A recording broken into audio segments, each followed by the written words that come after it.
So good PM mga ka-electrical, no. So ito yung pure off grid natin, no. So paliwanag ko lang paano yung connection nito, no, sa mga nagtatanong, no. So katulad ng small setup natin, katulad nito yan, pure blue setup, no. So napakasimple lang nito. Makita nyo, nandito naman yung connection ng battery, solar panel, then yung battery, no. So kung ano yung layout ng wiring natin dito, so ganun din yan. So ang nagkaiba lang is doble-doble yung wire, no. Kasi nga maliit yung mga terminal nun, kaya dinalawa yung terminal. Okay, dito isa lang. So 6 lang makikita mo. Dito is madami yan.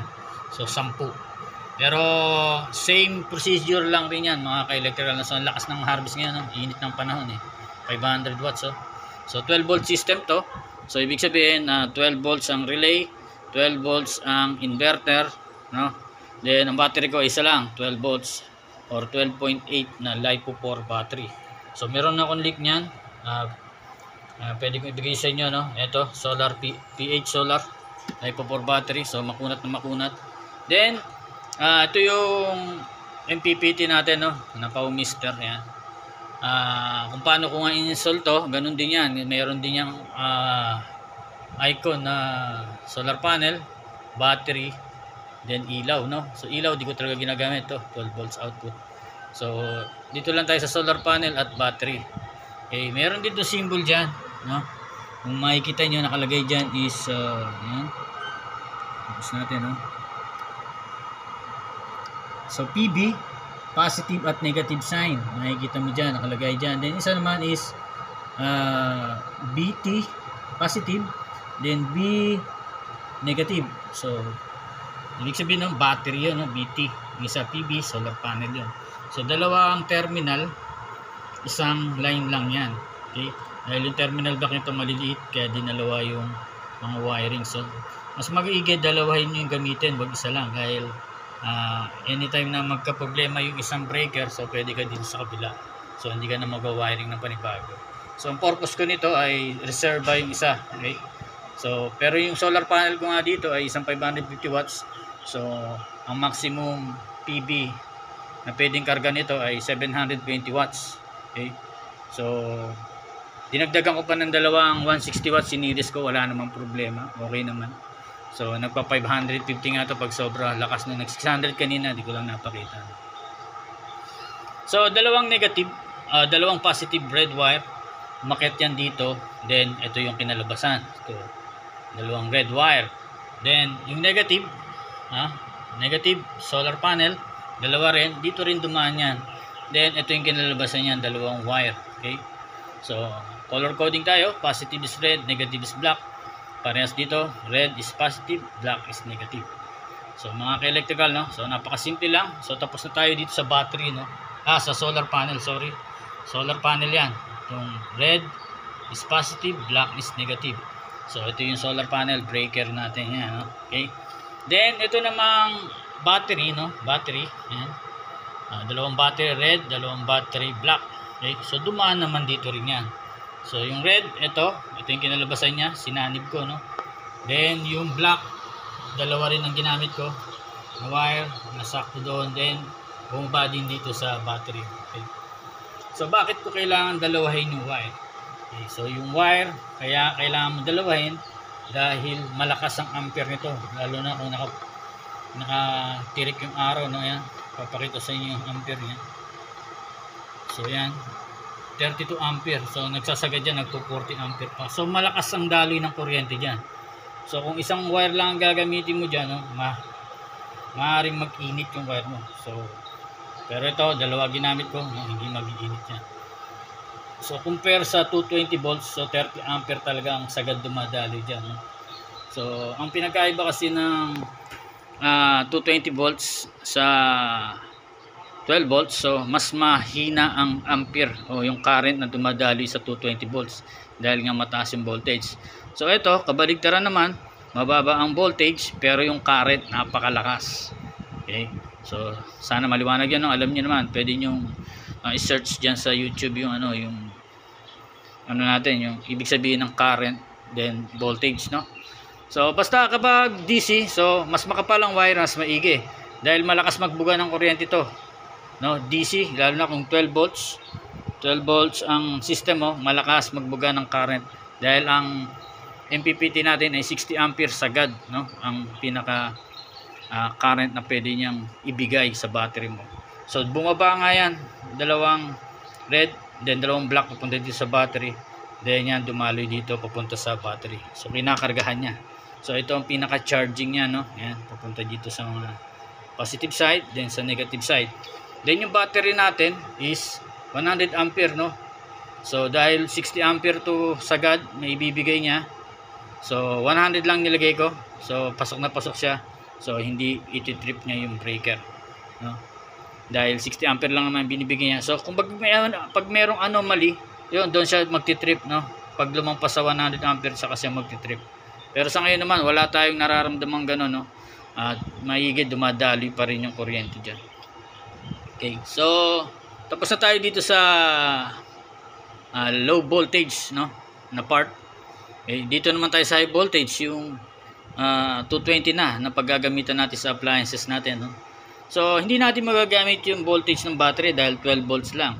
Hindi natin pwede magagamit yan sa mga appliances natin sa bahay, no? Katulad ng electric fan, TV, no? Cellphone charging, lalo na kung may adapter, no? So pwede lang to sa mga ilaw na 12 volts, clip fan na 12 volts, no? Other devices na 12 volts talaga.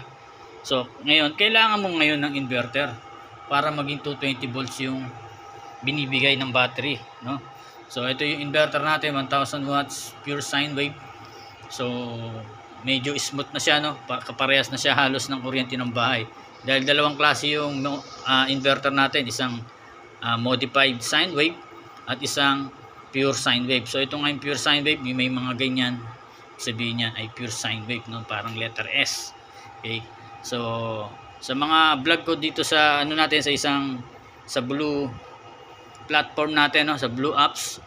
So dalawang klase yung nilalagay ko doon, green PSW at saka green setup. So yung green setup yun yung MSW, o yung tinatawag na MSW ay modified sine wave. So medyo square sine wave nun, hindi ganito ka perfect, no. So medyo may ugong electric fan, not recommended masyado sa mga motorized, pero pwede rin electric fan. Pero pag washing na yung ginamit nyo na ganyan, ay malakas na yung ugong, no. So kaya kailangan pure sine wave. So ito talaga pambahay pwede, no. So yan. So meron tayong separate na breaker para sa inverter natin, no. Then meron din siyang LVD. Ito LVD. Then relay na nagsi-switch off para mamatay yan even if kapag yung battery natin ay bumaba. So ang cutoff ng LVD ko dito ay 11.5. Then na reconnect is 2 plus 11.5 is 13.5 volts. Okay. So ano ba purpose itong breaker ko? So para makat ko anytime na kailangan na mayroong babaguhin dito, no. Then isa pang purpose is kapag nag-overload, no, sumobra ka sa saksak o sa load mo, mararamdaman ng breaker, no. So naka-breaker dito is 50 ampere, no. Pag mas mataas pa sa allowable na current na lalabas dito ay magti-trip to. Okay. So na-testing ko na to, PMC. Okay, na-testing ko to, nag-trip, no. Legit to. So nilagyan ko kasi ito ng 32, then nilagyan ko ng rice cooker. So nag-init, nag-trip siya. So ngayon akma sa kanya is 50 ampere, no. So okay na okay ito sa rice cooker, 400 watts pababa. So hindi pwede dito yung 800 watts na rice cooker. So iti-trip niya lang yan. Then masisira yung inverter mo, maaaring masira o ma-trip, no. So yun lang naman ang connection niyan. Ito yung 12 volts, then dumaan dito. Then yung isang black, no, ito dumiretso na kagad sa inverter. Then yung red dumalo yan papunta rito, kinat ng relay natin. Yung relay nag-on off yan, o nagko-connection, o yan, close and open, no. Then yung kadugtong pumunta dyan sa positive side ng inverter.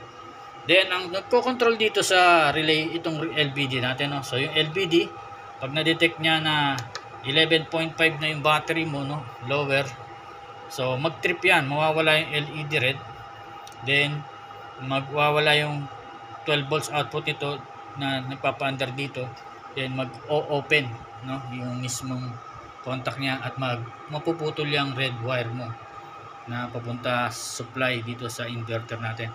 Kaya mag-automatic shutdown na yung inverter mo at mawawala na lahat ng supply, pati itong multifunction meter mo.